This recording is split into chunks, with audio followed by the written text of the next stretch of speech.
जय श्री राम। आज हम कहानियाँ आगे सुनेंगे। तो हुआ क्या, वो साद बिन नवाज, ये साहब आपके खंदक गजवाए खंदक में इंजर हुए थे। तो उनको तीर लगा था, तो वो मदीना में थे। तो जब यहूद ये बनु कुरैजा ने हथियार डाल दिए, ये मतलब सरेंडर कर गए, तब उन्होंने कहा कि उनको बुलाओ, वो जो फैसला करेंगे। नहीं, वो उन्होंने कहा रसूलुल्लाह जो फैसला करेंगे हमें वो ये होगा। ये आपके मोहम्मद साहब कहते हैं, अगर ये आपके सरदार, आप ही के कौम के कोई सरदार ये फैसला करते हैं तो कैसा रहेगा। उन सब ने हाँ भर दी, हाँ ठीक है, वो जो भी फैसला करेंगे हमें वो मंजूर होगा। ठीक है। फिर क्या होता है, फिर शाह साहब को घोड़े पे बिठा के, ये गधे पे बिठा के लाया जाता है। तब शाह साहब आके पहुंचते हैं, वो सब लोग उनको घेर जाते हैं। घेर जाने के बाद वो लोग कहते हैं हाँ ये हमें, मतलब आप तो हमारे कौम के, हमारे मतलब जैसे हमें भी ना नुकसान हो और ये किसी को भी ना नुकसान हो, ऐसा एक फैसला सुनाओ। तो शाह साहब तब कुछ नहीं बोलते। वो बोलते हैं कि अल्लाह को जो ये मंजूर है तो मैं वही ये करूँगा, फैसला सुनाऊंगा। फिर वो मदीना वापस चले जाते हैं। तो कुछ नहीं बोल के जब चले जाते हैं, मुसलमान समझ जाते हैं कि ये क्या फैसला आने वाला है। तो वो सब कैदियों को कैद, ये मतलब जितने भी वो 600, कोई कहता है 400, कोई कहता है 600, कोई कहता है 700, मतलब मर्द और औरतों के बारे में ये यहाँ पे कोई जिक्र नहीं। उन सबको कैदी बना के लेके जाके एक ये बनु नजाद करके एक ये मतलब कबीला था, उन बनु नजाद, उनके घर में उनकी बेटी हारिस की बेटी के घर में इन लोगों को कैद करके रखा जाता है। ठीक है। फिर ये शाह साहब फैसला सुनाते हैं कि जितने भी मर्द हैं उन सबको आप कत्ल कर दो और ये उनके प्रॉपर्टी जब्त कर लो और ये उनके ये बीबी और बच्चों को ये मदीना के बाज़ार में बेच दो। ऐसा ये फैसला सुनाते हैं। फिर क्या होता है, वहाँ पे सब खंदक खोदी जाती है, छोटा छोटा खंदक, और ये जो 600 आदमी थे उन सब को लेके, मतलब ये बारी ग्रुप में लेके सबकी मतलब गर्दन सर से धड़ से अलग कर दिया जाता है। ठीक है। और उस खंदक में उनको भर के मतलब उनके ऊपर बालू मिट्टी चढ़ा दिया जाता है। ऐसे करके तो ये आपके उन सबको 600 या 700 इन सबको कत्ल कर दिया जाता है। ठीक है। यहाँ पे ये एक इम्पोर्टेंट इन्फॉर्मेशन है, और ये बानू नाजिर की हुवई बिन अख्ताब एक सरदार था। ये लोगों को बहुत भड़काया करता था। ठीक है। जब भड़काया करता था तो ये जाके कुरैश और गतफान को ये गजवाए अहद के लिए भड़काया करता था, और बनु कुरैजा को ये इन सब के ऊपर ये भड़काया करता था। उन्हीं के साथ में इसको भी मतलब ये मार दिया गया। ये है, मार दिया गया।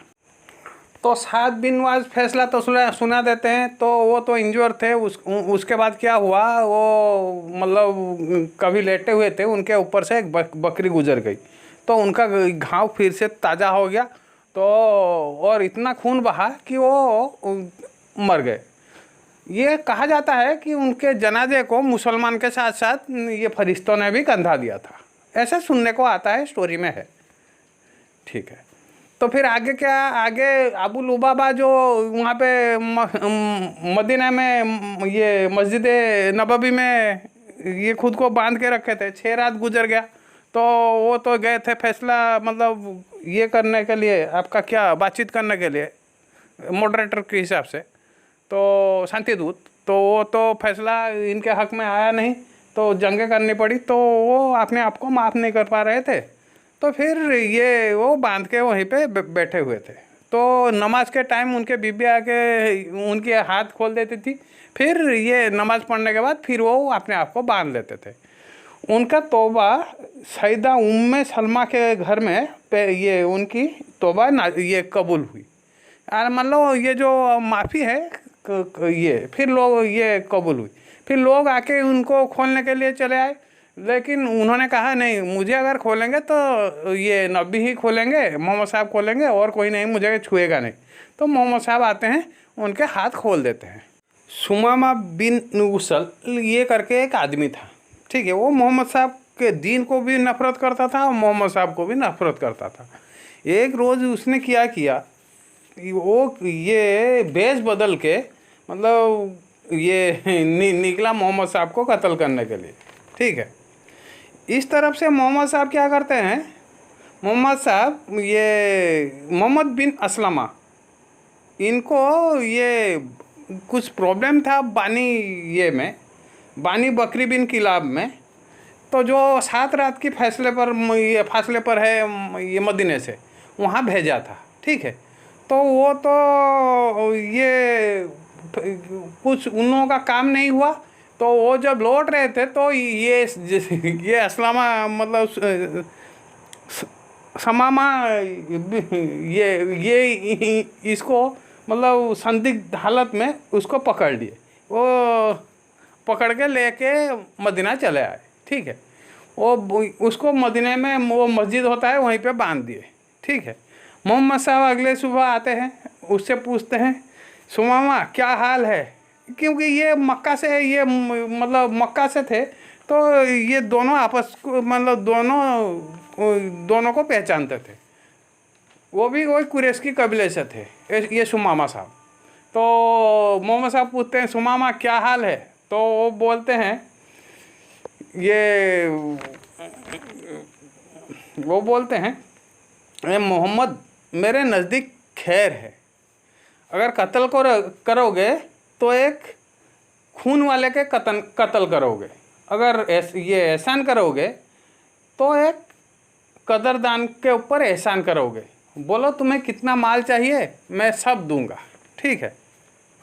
मोहम्मद साहब कुछ नहीं बोलते, निकल जाते हैं। फिर अगले दिन वही आके पूछते हैं ये समामा क्या हाल है, वो फिर से वही बोलते हैं कि ये मोहम्मद सब खैर है, तो अगर ये कत्ल करोगे तो एक खून वाले की कत्ल करोगे, अगर एहसान करोगे कदरदान पे एहसान करोगे।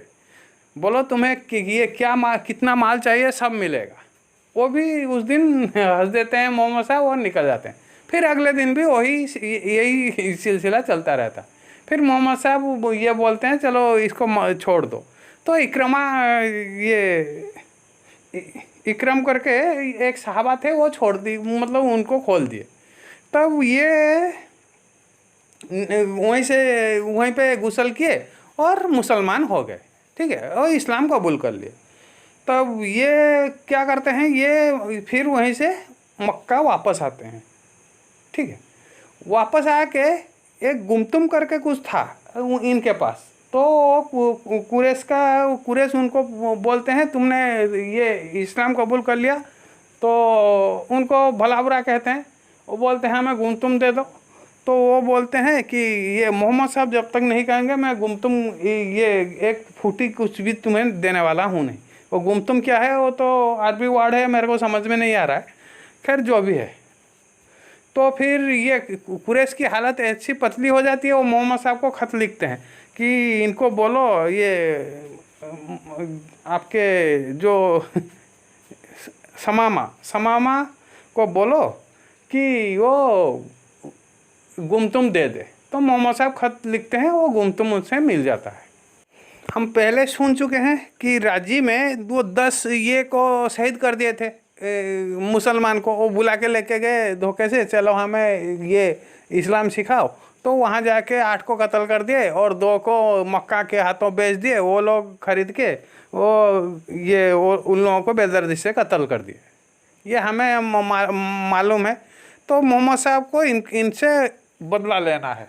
तो मोहम्मद साहब क्या करते हैं, तो 200 सहाबा और ये 20 घोड़े लेके वो राजी के तरफ निकल जाते हैं, ठीक है। तो वहाँ वो एक अंदरून अरब के अंदरूनी इलाका पहाड़ी जगह पे वो ये प्लेस है। तो वहाँ पे उस तरफ वो निकल जाते हैं, जाके वहीं पे पड़ाव डाल देते हैं, ठीक है। तो मोहम्मद साहब जब जाके पहुँचते हैं तो वो उन लोगों को खबर मिल जाती है, वो लोग वहीं से भाग जाते हैं, ठीक है। जब भाग जाते हैं तो मोहम्मद साहब 10 घुड़सवार को भेजते हैं, जाओ उन लोगों की खोज खबर लेके आओ।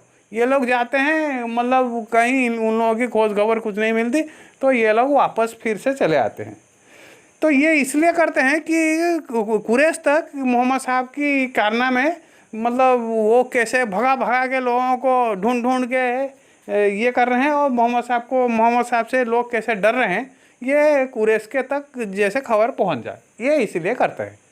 तो ऐसे करके वो 14 दिन वहाँ पे गुजार के फिर वो ये मदीना वापस चले आते हैं। तो आज के लिए इतना है, कल हम फिर कहानी सुनेंगे, यही कहानी आगे सुनेंगे। फिर ऐसे छोटे मोटे जो भी एक एक वाक़या आएगा मैं आपको सब सुनाऊंगा। फिर बड़े बड़े गजवा भी आएंगे तो वो भी हम सुनेंगे। इसी बीच मैं कोशिश कर रहा हूँ, कल तो उन जनाब ने टाइम दिया था, कल एक बार उनको फ़ोन करूँगा, अगर हो सके वो अगर लाइव आना चाहेंगे या रिकॉर्डिंग करना, मतलब हम दोनों के बीच जो डिस्कशंस होगी, अगर रिकॉर्डिंग वो लोग वो इजाज़त देते हैं, वो मुफ्ती साहब, तो वो मैं ये अगले दिन अपलोड कर दूँगा। ठीक है, तब तक के लिए जय श्री राम, खुश रहो।